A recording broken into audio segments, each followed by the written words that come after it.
DJ जय किशोर राज, DJ जय किशोर राज, DJ जय किशोर राज, डीजे जय किशोर राज। जलाई चो जलाई बाजार, जलाई चो जलाई बाजार। मां गायत्री रिकॉर्डिंग स्टूडियो। अखन अपने सब सुन रहल छी धर्मेंद्र निर्मलिया के रीमिक्स किया है डीजे जय किशोर बाबू। हमारा कना बच्चा जहिना डीजे डीजे ये हमारा कना बच्चा जहिना तू गे कौन बहना गे हमारा कना बच्चा जहिना तू गे कौन बहना आ जब हम चली जेबौ तोरा छोड़ के गे जान आ जब हम चली जेबौ तोरा छोड़ के गे जान। डीजे जय किशोर राज, डीजे जय किशोर राज, डीजे जय किशोर राज, डीजे जय किशोर राज, डीजे जय किशोर राज, डीजे जय किशोर।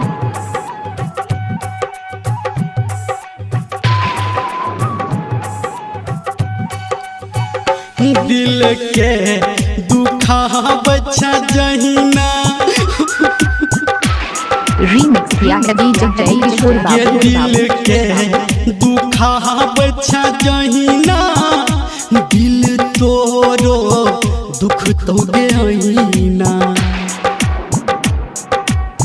ये दिल के दुखा बच्चा जहिना दिल तोरो दुख तो गईना आ जब हम मरी जबौ तोरा छोड़ के जान आ जब हम चली जबौ तोरा छोड़ के गे जान।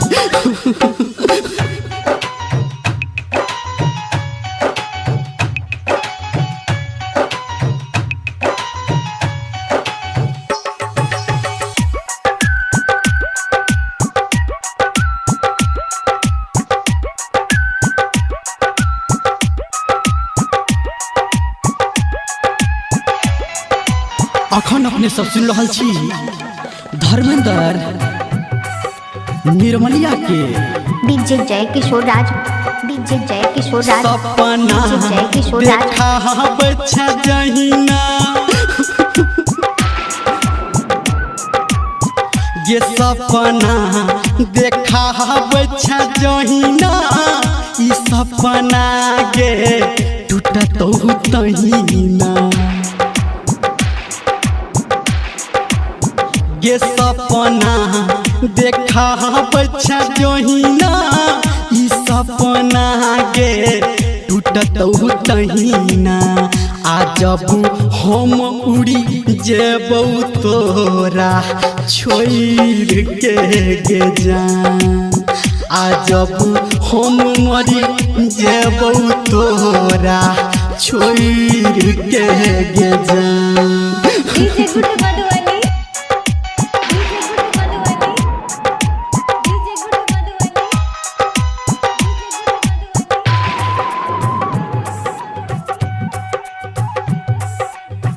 अभी आप सुन रहे रीमिक्स किया है हैं डीजे जय किशोर बाबू।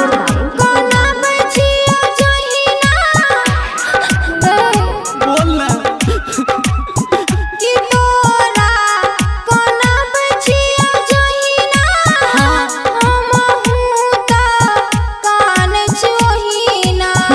तू तो झूठ बाजै छी।